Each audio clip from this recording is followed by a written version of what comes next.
Alright, hey guys, and welcome to my first Rise of Flight video. This simulator has been out for quite some time. I've just been slow on getting on the market. It's free to play unless you want to buy certain terrains and aircraft. There is a SPAD that's available, as well as one of the albatrosses that you can play and basically play around with. You can either do the quick missions if you select those aircraft, and then there's also some missions that you can do. So I'm going to take a flight in the SPAD and just show you a little bit of Rise of Flight from my perspective. Hope you guys enjoy. I'll be using the SPAD 13.C1. This is one of the quick start missions, and it has a number of scenarios. You can basically attack convoys, attack a ship, artillery, dogfighting, attack a two-seat bomber, among other things. But essentially it just puts you in the aircraft so you can kind of get a feel for what flight is all about. Now, transitioning from IL-2 1946 to these World War I aircraft, it's not amazingly difficult. You're basically downgrading in technology, but the flight physics are certainly a lot higher in the sense of a feeling of flight. Now, IL-2 isn't bad. It's just Rise of Flight does a better job modeling the sensation of flight, flight physics, momentum, how the air moves, how the aircraft moves, and things like that. So they've done a great job, of recreating some of these World War I aircraft, not to mention the textures. Now, I've never flown a World War I aircraft. There are very few people that have, but it's certainly very close to what I would imagine it would feel like, the sensation of it. So as you can see here, but we'll be taking close to Moisson. This all takes place in France. Most of the front was really in the heart of, not in the heart, in the edge of France here, and it all took place along the river here. Here's a big city called Reims. So we'll be taking off from this airfield. I'll just do a pattern, maybe attack the convoy over here to the east along the road, and then head back. Alright, so here we are, guys. Immediately, one of the first things that Rise of Flight really throws at you is the sensation of wind. You really need that in an open cockpit, because that sensation will let you know everything about the aircraft, how fast it's going, whether you're entering into a slow flight condition or stalled, like you start getting buffeting and shaking of the aircraft as you start entering a stall. You also get a sensation of what the engine's doing, the RPM. So everything is sounds and the kind of wind in your face type of sensation. Beautiful cockpit. Can't really say much. A lot of the times you're not really paying attention to any of these. At least I don't. Part of the reason is I don't know what most of these mean. But certainly you fly the aircraft by looking outside and kind of feeling what the aircraft is doing. You can hear the beautiful sounds just moving the stick around here. I'm pretty sure the guys that actually fly these aircraft, you got to know what the instruments mean, but certainly it's I think this is before your 6th primary, including airspeed and things like that. I think these are a lot of pressure gauges. Couldn't even tell you what these are. I'd have to look it up. You certainly have an RPM indicator, I'm sure. Let's see here. It might be an airspeed indicator there. Maybe. I'm not really sure, to be honest. Alright, maybe that's it there. And you got a clock down there. That might be manifold pressure. That's what it seems like.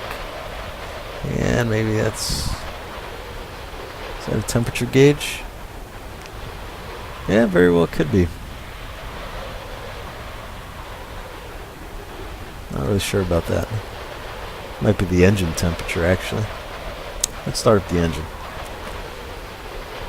Alright, so here we are. This is the SPAD. It's got 2 machine guns up front.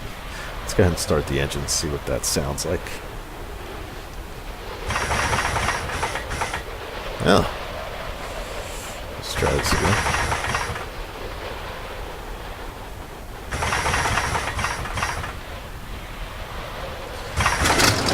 There we go.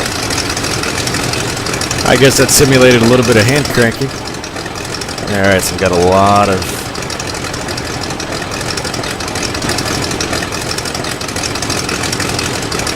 smoke coming out of the back. I think that's radiator. These things burned a ton of oil.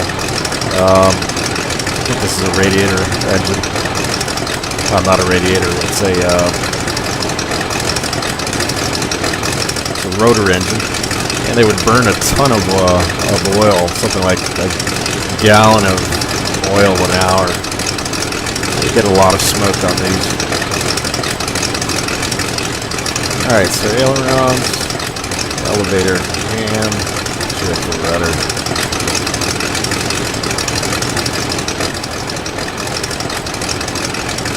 Just a beautiful flight model.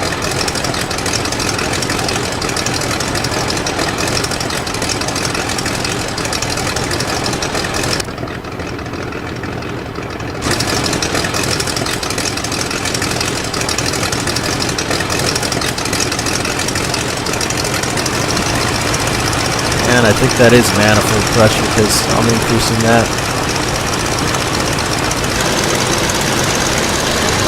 Temperature's coming up. And that might actually be RPM there. Alright, so here we go. A lot of left rudder. Push nose down just a little bit.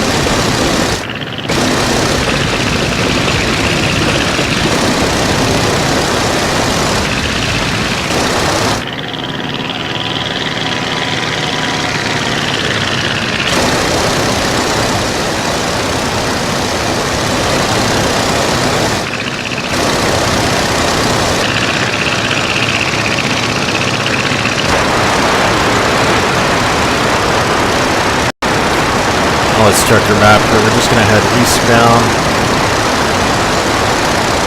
and go straight towards the convoy training site.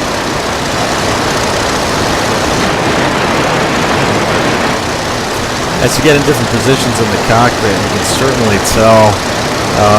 Right now I'm behind the windshield, and as you get away from that, hear the air increase. Definitely gives a sensation of flying one of these open cockpit caskets. Hopefully not a casket. They did call them grates, I believe.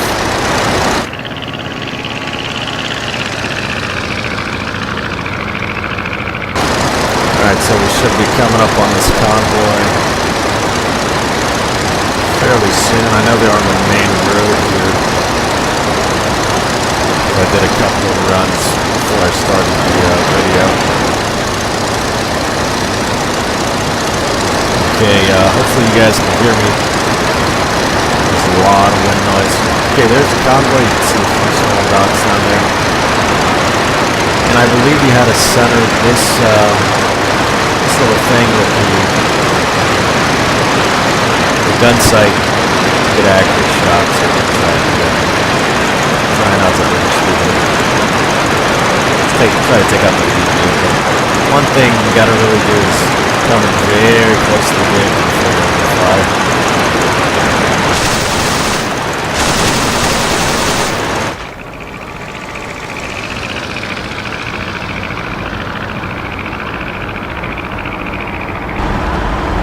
Those guys are going around.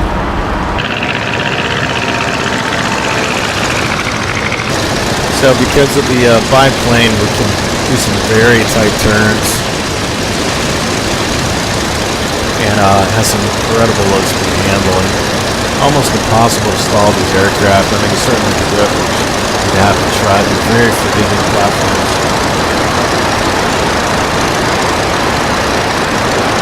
Alright, let's see if we can target this vehicle here.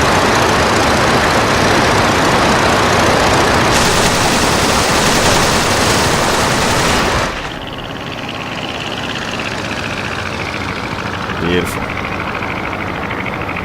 And the sounds for this are really incredible. As you can see, behind the engine it sounds slightly different. As we get closer to it, we get a very high-pitched whine from the propeller.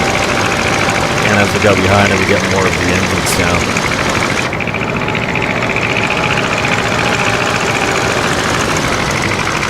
Now let's go for another run here. Alright, so here we go on another run.